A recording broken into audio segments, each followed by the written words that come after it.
Greetings, family. I'm back at you again with another video related to African consciousness. And recently, I saw the video from Sa Ra Suten Seti.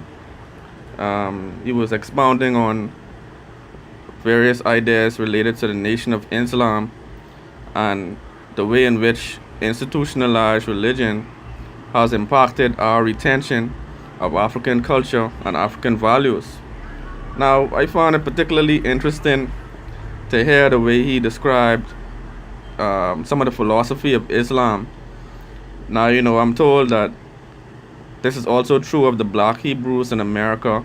They have a very violent anti African message. In fact, some of them will tell a man the same skin color as them that they are not brothers, that they are not a part of the same tradition, so they basically cast them out as an outsider. Now, and as far as Islam, I saw that Seti played an audio clip which was purportedly Louis Farrakhan attributing our broad nose, thick lips, kinky hair, so called kinky hair. He was attributing it to our disobedience to, I'm guessing, the laws of Islam according to the way he follows it. Now, let me first say that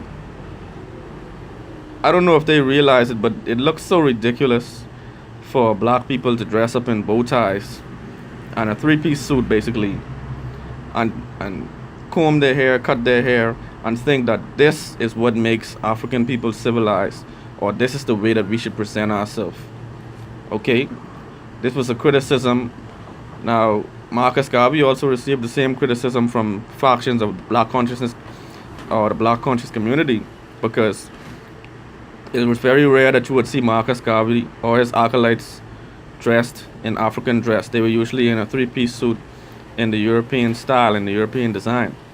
But let me just say that it is wholly foolish and erroneous to attribute our natural God-given features to somehow not following the rule of your particular religion.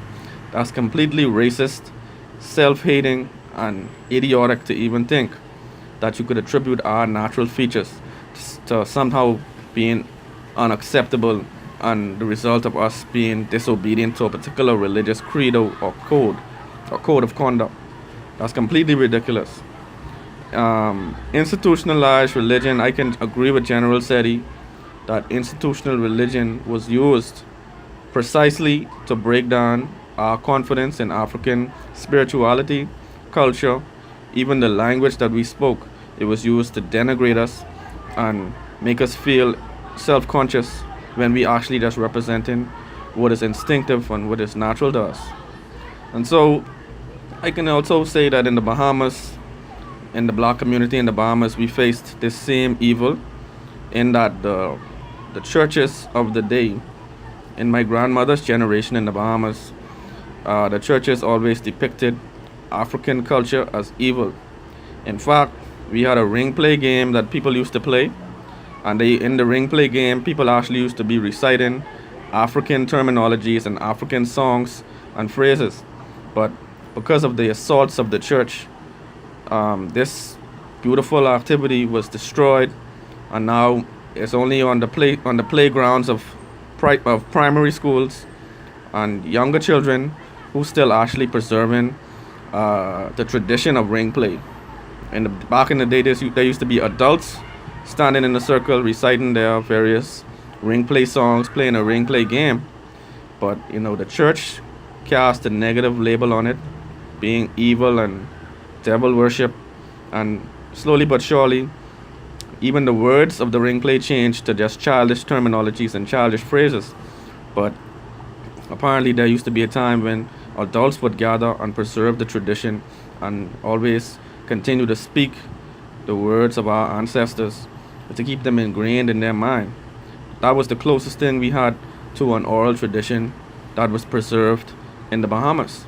So I can say that, many religions even would tell me I need to cut my hair, I need to shave because it's not in keeping with their standards of civility. But we're not here to appease our oppressor. We're not here to appease the dominant society of the world. We are here to maintain our tradition and to represent ourselves as we see fit as Africans.